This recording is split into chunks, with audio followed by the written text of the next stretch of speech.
Hello everyone, so I just saw Good Time, a movie that's Marvel-esque because of how crowd-pleasing it is, which means by reviewing it, I'll get tons of views and money! Wait, what do you mean nobody saw it? So why am I reviewing this then? What's the point?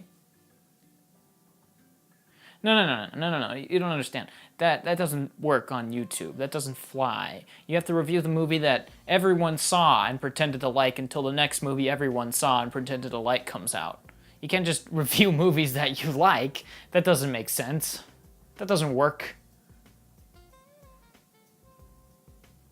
So Good Time is a movie about a boy and a vampire that do a thing and then things ensue.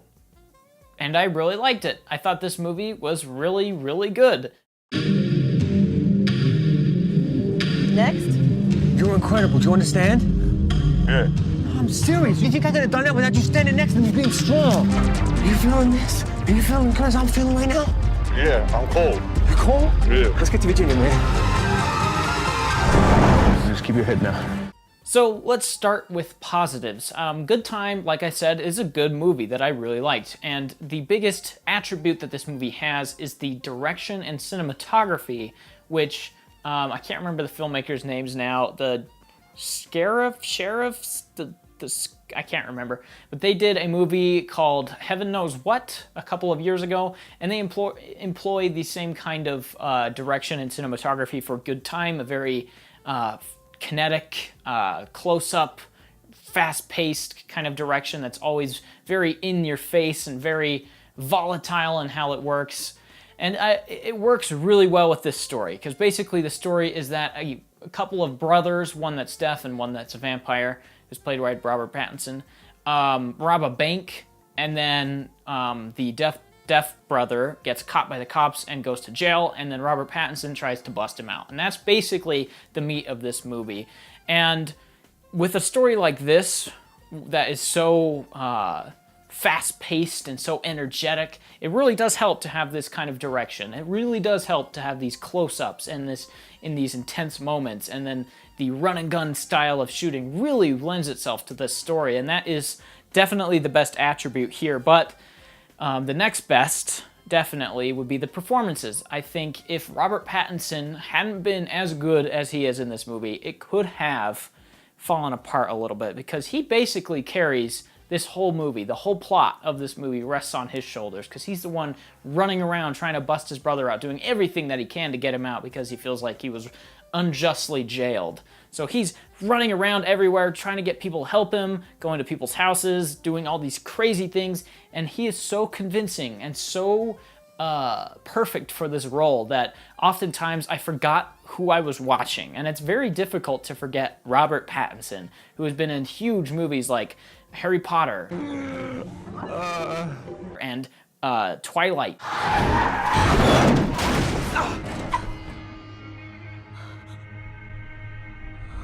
All these two gigantic franchises that he's been a big part of.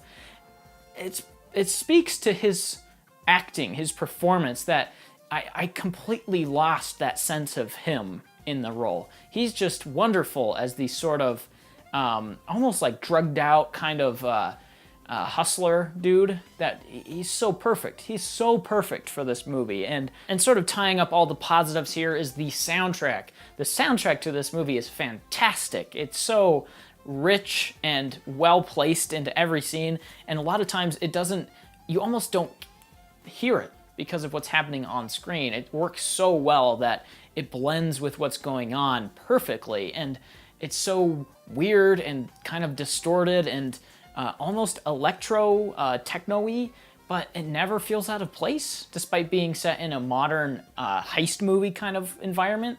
It works so well, and it's probably my favorite aspect of the movie. It may not be like the best aspect. I still think the cinematography and direction lends itself to this story much better, but the soundtrack is something that I will constantly go back to and listen to and enjoy because of how excellent it is. So I told you about my brother, yeah? Something happened.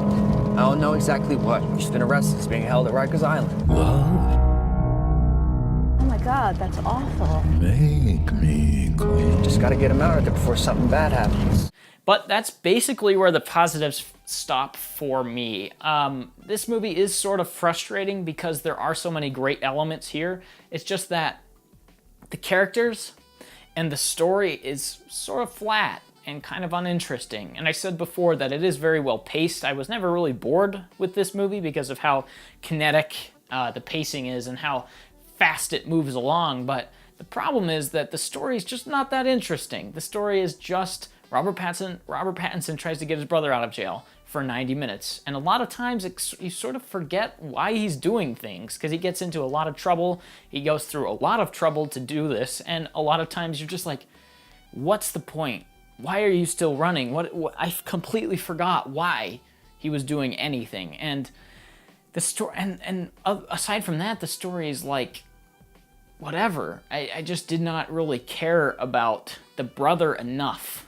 Like I said, it's not necessarily boring. There's a lot to be invested in, a lot to like the soundtrack and the performances and the direction and the cinematography.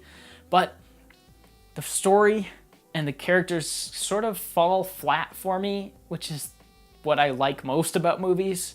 I love marveling at technical achievement, like, for example, The Revenant, or even this movie. Like, it's very technically well done. It's just that when I'm not invested in the characters or invested in the story on screen, I have a really hard time caring or wanting to see it again. And I don't care to see this again.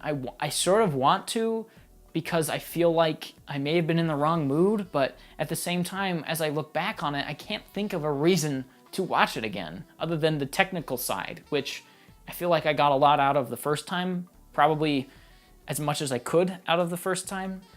It's just that if you want a character-driven movie or a story-driven movie, this really isn't it. It's kind of neither, which is weird and very frustrating, but I think it's still good. I think it operates almost entirely off of its technical side and its performances, and especially the amazing soundtrack, which completely elevates this movie above what it could have been. So in the end, I'll probably give this a 7, maybe an 8 if I ever want to watch it again, but I don't feel like I want to watch it again. Every day I think about untwisting and untangling these strings I'm in to lead a pure life. Look ahead in a clear sky. I ain't gonna get there. But it's a nice dream. It's a nice dream.